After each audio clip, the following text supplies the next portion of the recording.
They say history is written by the victors, but some stories survive not in books, but in whispers. In 1257, a monk at a Cistercian abbey scribbled something in the margin of a manuscript. It wasn't scripture, it wasn't politics, it was a warning. Beware the king who drinks from the skull and dines on the warm thigh. He calls it judgment. No name, no country, no context, just that line, chilling, precise and terrifying. The manuscript itself was destroyed in a fire 3 centuries later, but the note was copied by a scribe in another monastery. That copy survived, and with it, a question that still disturbs scholars today. Were there kings in medieval Europe who actually ate people? Sounds impossible, right? But here's the thing. This wasn't the only mention. From France to Hungary, whispers appear in scattered archives. Mentions of banquets in the dark, of kings who demanded meat without a name, of bones found in palace cellars, boiled and stripped clean. Most dismiss them as slander, peasant hysteria, or metaphor gone too far. But what if even one of them was true?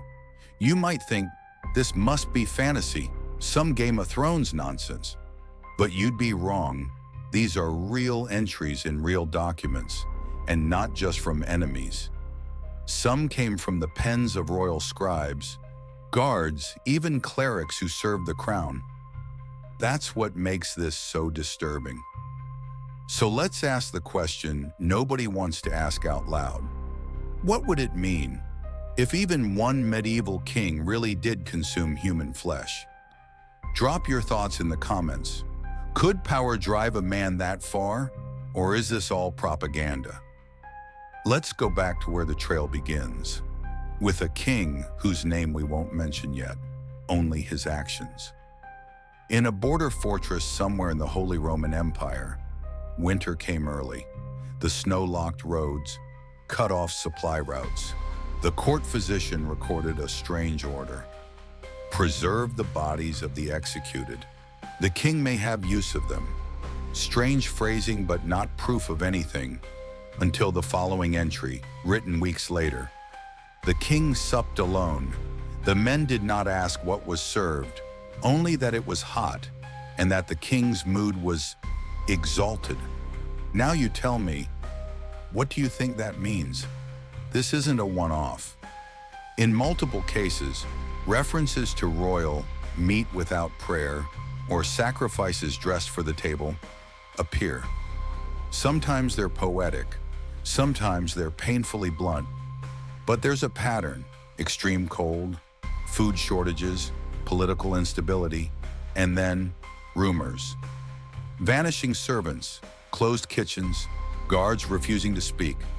Still think it's all just Gothic storytelling? Here's another detail. In the archives of a French abbey, there's a letter from 1312. It was never meant for public eyes. It was from a nobleman to his confessor, terrified and rambling. I saw it with my own eyes. The bones were not from cattle. The smell was wrong. The dogs wouldn't touch them. And he smiled. He never named the king. He didn't need to. The year, the castle, the guest list, they match only one monarch. And that's where we're headed next. But don't expect answers yet. Only more questions, more shadows, more silence between the lines of recorded history. So I'll ask again, and I want you to think seriously this time. If someone told you a king ate the flesh of another human being, would you believe it? Because after this story, you just might. In the winter of 1231, deep inside a mountain stronghold near Apulia, a banquet was held for only 6 men. The wine was dark, the meat rich and tender. The guests were high-ranking noblemen, handpicked by the emperor himself. None of them knew what they had just eaten, until Frederick VI raised his goblet and asked too calmly, "Does vengeance taste like lamb to you?" They say one man vomited blood, another collapsed from his seat and never spoke again. No records from that night survive in court ledgers, but 3 letters written in secret do, and all 3 say the same thing. He fed us a man. Now pause. You've probably heard of Frederick II, the stupor mundi, the wonder of the world, philosopher, linguist, patron of science, a man who raised falcons, wrote poetry, debated scholars, and dictated laws still cited today. But here's what you might not know. He also conducted live autopsies on prisoners. He starved men in sealed rooms just to study digestion. He ordered newborns raised in total silence to learn if language was innate. And more than once, he vanished from court for weeks, returning with eyes sunken, smelling of ash and incense. This isn't tabloid fantasy. These are facts, recorded by his own scribes and by monks who admired him. So when rumors emerged that Frederick had once consumed the flesh of a traitor to understand divine judgment, no one laughed. They whispered, and then they pretended they hadn't heard. Was it ritual? Was it madness? Was it symbolic? Or something far more literal? Let's be clear. No historian has ever produced a body, but the consistency of the reports across time and language suggests something darker than metaphor. In one record from a Sicilian abbey, a monk wrote, "He ate the rebel to know his sin, and then he slept the best sleep of his life." Too grotesque to believe, yet too specific to ignore. One of the emperor's own physicians, in a medical text, described an unnamed experiment involving heat, fear, and the extraction of muscle tissue before death fully completed its claim. He writes with clinical distance, but his marginal notes, blurred with age, seem to say more. The emperor was not disturbed by the taste. Was this the same Frederick who passed laws to protect Jews and Muslims from persecution? The man who corresponded with Baghdad and built the first secular university in Naples? Could that man also sit at a black table and eat what no man should? And here's a thought you may not like. What if that's why he was so brilliant? What if part of what made Frederick so feared and so respected was that he truly believed he was above human law? After all, what is monarchy but the right to do what others cannot? In one of the final letters from Frederick's court, sent by a trembling diplomat to the Pope, one phrase burns through the Latin like a wound. He calls it study, but we, who smell the ashes, call it hunger. Whether myth, malice, or fact, the legend of Frederick's feast spread like smoke. The Vatican refused to address it publicly, but quietly commissioned an exorcist to visit the Apulian court. He was never seen again. And the guests from that 6-man supper? Only 2 lived past the year. One lost his tongue, the other, his mind. Next we cross the Alps, to a king who didn't hide his appetites. He ruled during famine, and when bread ran out, so did his mercy. The year was 1358. Northern France was choking under plague, rebellion, and famine. Whole villages vanished from maps. Crops withered. Priests buried 10, 20 bodies a day, then stopped counting. And in the Château de Montferrand, a feast was being prepared.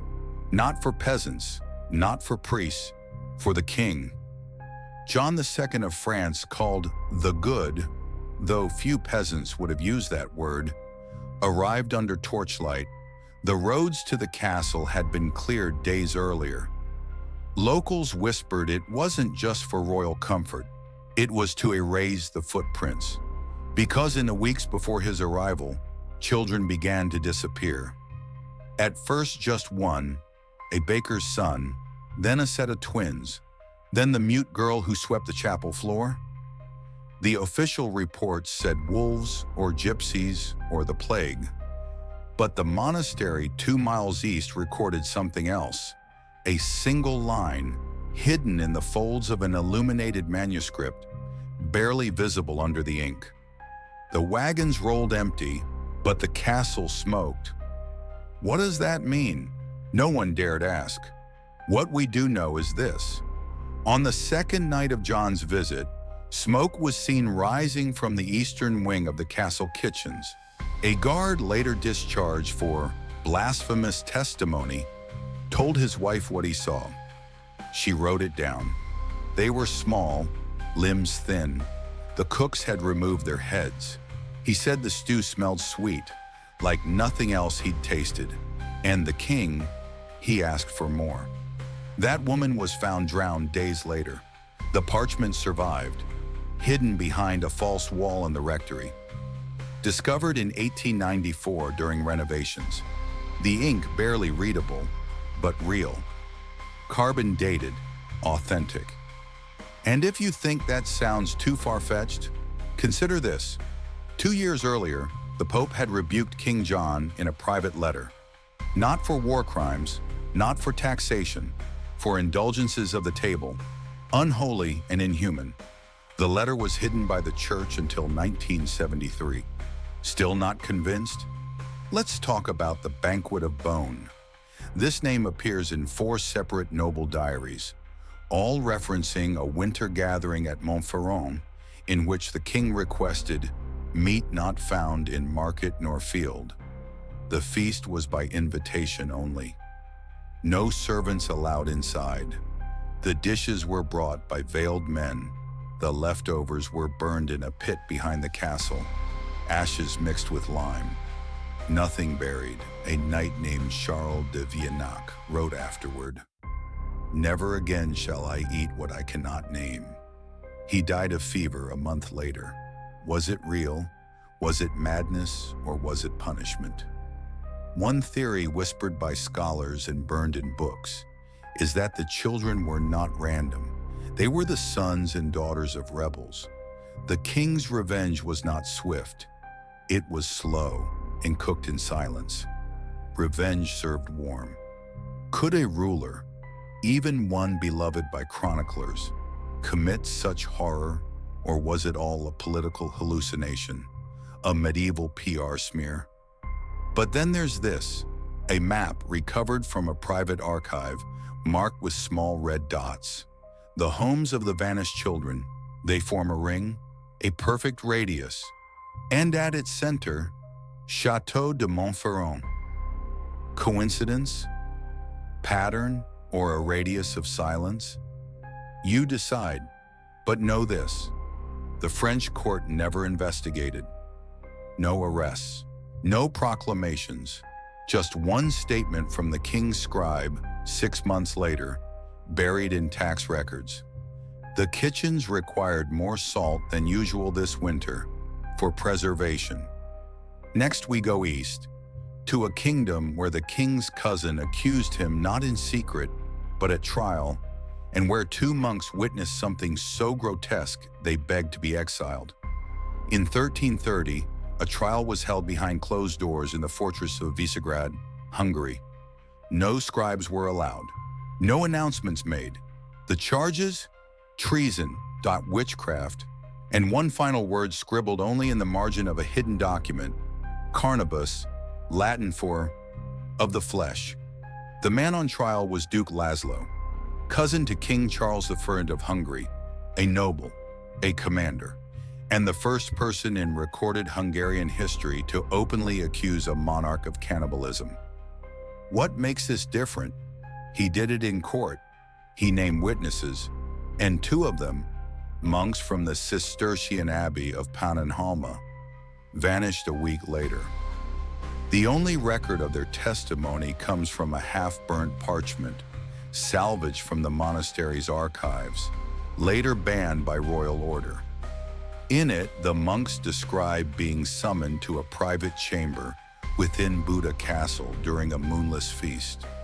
They claim to have been forced to bless a meal they quickly realized wasn't lamb.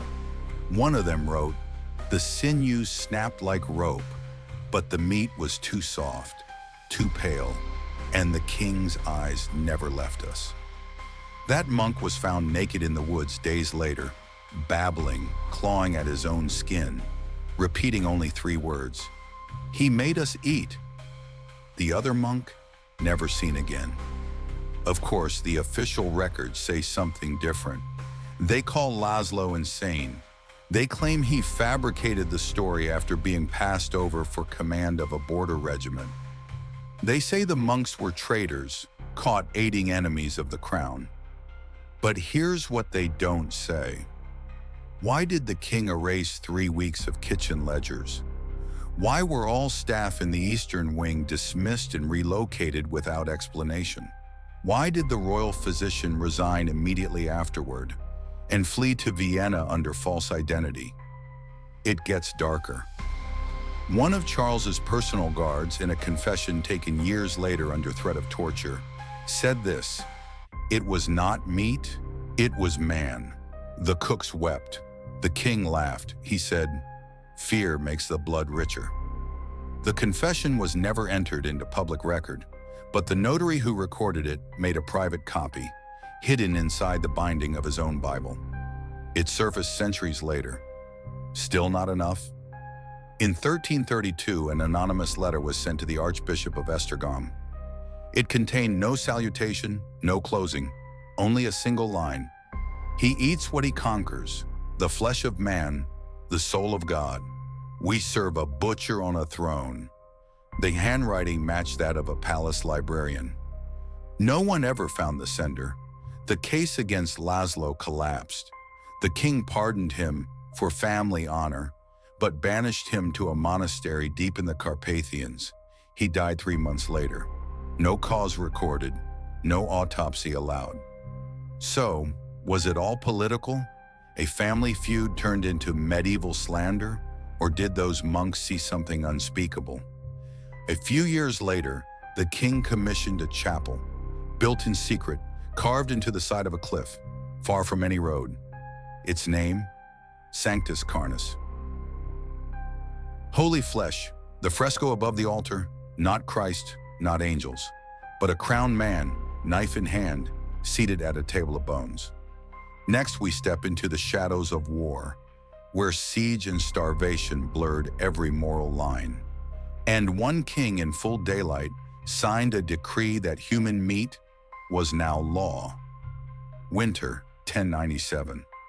The crusade had not yet reached Jerusalem, but in the walled city of Ma'arat al-Numan, somewhere in the heart of Syria, a European king stood before his starving soldiers and did the unthinkable. He gave them permission to eat the dead. Let that settle in. Not animals, not old bread, the dead. The chronicles were written by his own men, not enemies. The Bishop Fulcher of Chartres wrote plainly, "In Ma'ara, our troops boiled the bodies of Saracens. Some roasted them on spits, and the king did not forbid it."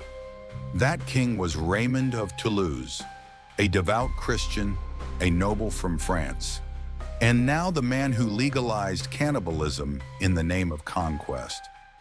Of course, he didn't phrase it that way. In a decree drafted hastily during the siege, he declared, "To preserve the righteous, it is permitted to take from the unrighteous, even unto the marrow." What followed was not desperation, it was organization. Bodies were marked for cooking, clerics blessed the meals, knights guarded the kitchens, and Raymond, he partook. That's not rumor. That's from the Gesta Francorum, the first-hand Crusader chronicle. Even the count consumed the flesh of the enemy, saying it was no sin, but sacrament. This wasn't some shadowed rumor whispered by fearful peasants.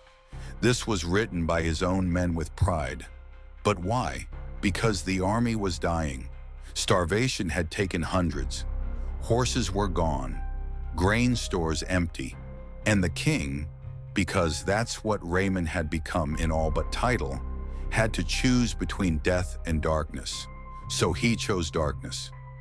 But here's the question. Did he stop? After Ma'ara, the army moved on. The siege was lifted. New supplies reached them weeks later, yet the references to cooked flesh didn't disappear. Letters to Rome grew vague. One envoy wrote, "The Count has developed a taste for harsh measures." In Antioch, an Arab physician's journal recorded hearing screams from the king's quarters, followed by the smell of burnt meat and silence. Historians often excuse it. Anomaly, they say, context of war. But another document, hidden in the archives of Avignon, raises doubts. It's a menu. No, seriously, a royal kitchen inventory marked with the seal of Raymond's personal steward. 1 lamb, 2 doves, 7 loaves, 4 limbs without origin. 4 limbs without origin. That's not poetic. That's inventory. Did the king authorize it? Did he even know? Well, one of the stewards was executed, the other promoted. And in Toulouse, a century later, children were still warned not to linger at the chapel doors during feast days, lest the Lord of Hunger find them. Folk myth, trauma echo, or memory of a king who crossed the final line and never looked back? In Meara today, there's no plaque, no monument, but the locals remember. They don't speak the king's name. They just call him the Eater of Bones. Next, we go to the one they feared even more, the Butcher King. The ruler who didn't just approve cannibalism, he made it theater. In his court, the meals were served in silence and watched by scribes. There are kings who ruled with terror. There are kings who bathed in gold. And then there was King Albrecht of Reckburg, the man whose feasts made grown men claw at their own eyes.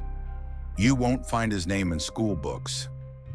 His kingdom was small, a minor hill fort in what is now southern Germany. His armies were few, his lands poor. But his court, it became legend, not for power, not for piety, but for what he served his guests. In the winter of 1099, a chronicler named Matthias of Ulm was summoned to Reckburg Castle. He had no idea why. He'd written legal texts, not poems. He thought he was there to scribe decrees. Instead, he was given a seat at the king's personal table. He survived just one meal, and what he wrote afterward has haunted European archives for centuries. The king entered draped in black. The room was silent, no music, no prayers. The meat was already cut, steaming, garnished with cloves and rosemary. It was sweet, oily. The king ate first, then motioned to us. No one dared refuse. And when the tray was cleared, I saw the hand. A hand, small, human, nails still intact. Matthias fled that night. His account was hidden by the church until 1831, when a Jesuit historian uncovered it in a mislabeled folder. Political Disputes, Bavaria. He wasn't the only witness. A servant girl, Gerda, later testified in a monastery asylum. He said it made him stronger, that the flesh of enemies carried power. He made us butcher them. They were alive when the roasting began. The monks dismissed her as hysterical. She tore her own throat open 2 days later, but her statement remained. What makes Albrecht different from the others is not just the act, it was the ritual. He didn't hide it, he displayed it. Guests were forced to partake. Refusals meant death. One diplomat from Bohemia tried to protest. He was found the next morning in the snow, headless, chest carved open. And the king, he called it justice in 3 courses. Scribes describe how the dining hall was arranged like a chapel. Candles, incense, a pulpit. Not for sermons, but for carving. Albrecht would stand there, dressed in crimson, knife in hand. He said grace. Then he sliced. This wasn't madness. This was performance. But where did the victims come from? That's the most horrifying part. Albrecht's court kept a dungeon, but not for punishment, for selection. Once a month, villagers were brought before him, accused of nothing, chosen by appearance alone, healthy, young male or female. It didn't matter. They called it the harvest, and it was public. Children were told to behave or go to the Butcher King. At first, the church said nothing. Rechberg was remote. Reports were unreliable. But when a bishop was sent to investigate, he vanished. The next feast included a roast with episcopal rings on a silver tray. That was the final straw. In 1102, a coalition of lords and clerics laid siege to Rechberg. The castle held for weeks.